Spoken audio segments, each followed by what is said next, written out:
குக்கு with கோமாளிலேருந்து விலகுறதுக்கு காரணம் யார் அப்படின்னு எல்லாருமே கேள்வி எழுந்துக்கிட்டு இருந்தாலும் அது இவங்க தான் அப்படின்னு இன்டைரக்டாக மணிமேகலை சொல்லியிருக்காங்க. பிரியங்கா தான் இதுக்கு காரணம். அப்படி என்ன தான் பண்ணாங்க பிரியங்கா அப்படிங்கிறத பற்றி தான் நம்ம பார்க்க போகிறோம். அதாவது மணிமேகலை என்ன சொல்லியிருக்காங்கன்னா, ஆங்கராக இருக்க ஒருத்தர், அதாவது குக்கு வித்து கோமாளி நிகழ்ச்சிக்கு பங்கேற்பாளராக வந்த ஒருத்தர் என்னோட வேலையை செய்ய விடாமல் என்னை டிஸ்டர்ப் பண்ணி என்ன இந்த மாதிரி அந்த குக்கு வித்து கோமாளி பணி எல்லாத்தையும் அவங்களே ஆக்கிரமிச்சிருக்காங்க அப்படின்னு இன்டைரக்டாக அவங்கள தான் சொல்லியிருக்காங்க. அவங்க அப்படி சொன்னாலும் அது பிரியங்கா தானே எல்லாருக்குமே தெரியும். அப்படி தான் நெட்டிசன் ஒருவர் தன்னுடைய கருத்தை தெரிவிச்சிருக்காரு. ரொம்ப நாளாகவே நான் குக்கு வித்து கோமாளி பார்த்துக்கிட்டு வரேன், ஆனால் பிரியங்காவால் அதை நான் பார்க்குறதே நிப்பாட்டிட்டேன்.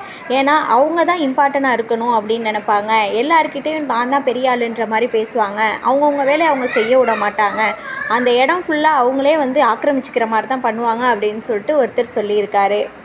இவங்க இன்ஸ்டாகிராமில் இவ்வளோ தைரியமாக போஸ்ட் பண்ணியிருக்கேன்னு நினச்சி நிறையா பேரும் பாராட்டியிருக்காங்க, லைக்கும் போட்டிருக்காங்க. ஏன் நம்ம சிவாங்கி கூட அவங்க போஸ்ட்டுக்கு லைக் போட்டிருக்காங்க. இன்னொரு விஷயம், பிக் பாஸில் இவங்க எப்படி நடந்துக்கிட்டாங்களோ அதே மாதிரி தான் இந்த நிகழ்ச்சியும் நடந்துக்கிறாங்க. பலர் சொல்கிறாங்க இவங்க விஜய் டிவியில் நல்லா இவங்க ஆங்கர் பண்ணுறாங்க, நல்லா பண்ணுறாங்க, இவங்களால தான் எல்லாமே நடக்குதுன்ற மாதிரி விஜய் டிவி நினச்சிக்கிட்டு இருக்கு அப்படின்ட்டு பலர் கமெண்ட்டும் தெரிவிச்சிக்கிட்டு இருக்காங்க. வெங்கடேஷ் பட்டி இருக்க வரைக்கும் இந்த மாதிரி இஷ்யூ எதுவுமே வந்ததில்லை அப்படின்னு சொல்கிறாங்க. அதுவும் இல்லாமல் பிரியங்காவுக்கு விஜய் டிவியில் சிறந்த தொகுப்பாளினி அப்படின்னு சொல்லிட்டு அவார்டும் கொடுத்துருக்காங்க. அது மட்டும் கிடையாது, இப்போ குக்கு வித்து கோமாளியில் பார்த்தீங்கன்னா ஃபஸ்ட்டு ஃபைனலிஸ்ட்டு அப்படின்னும் சொல்லியிருக்காங்க. ஏன் இவ்வளோ இம்பார்ட்டன்ஸ் பிரியங்காவுக்கு கொடுக்குறாங்க, மற்றவங்களுக்கு கொடுக்க மாட்றாங்க அப்படின்னா அவங்களும் அது ஸ்ட்ராட்டஜி தான் யூஸ் பண்ணுறாங்க அப்படின்னு சொல்லிட்டு சில பேர் சொல்லிகிட்டு இருக்காங்க. எது எப்படியோ ஒரு நல்ல தொகுப்பாளினி தான். உண்மையாக சொல்லணும்னா நல்லா பண்ணுறவங்க தான் மணிமேகலை.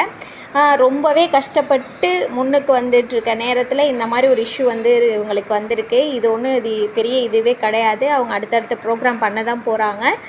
தொடர்ந்து நம்ம சேனலில் பாருங்கள். நீங்கள் என்ன நினைக்கிறீங்க அப்படிங்கிறதையும் கமெண்டில் சொல்லுங்கள். பிடிச்சிருந்தா லைக் பண்ணுங்கள், ஷேர் பண்ணுங்கள், மறந்துடாமல் சப்ஸ்கிரைப் பண்ணுங்கள், பெல் ஐக்கானை கிளிக் பண்ணுங்கள். பாய்.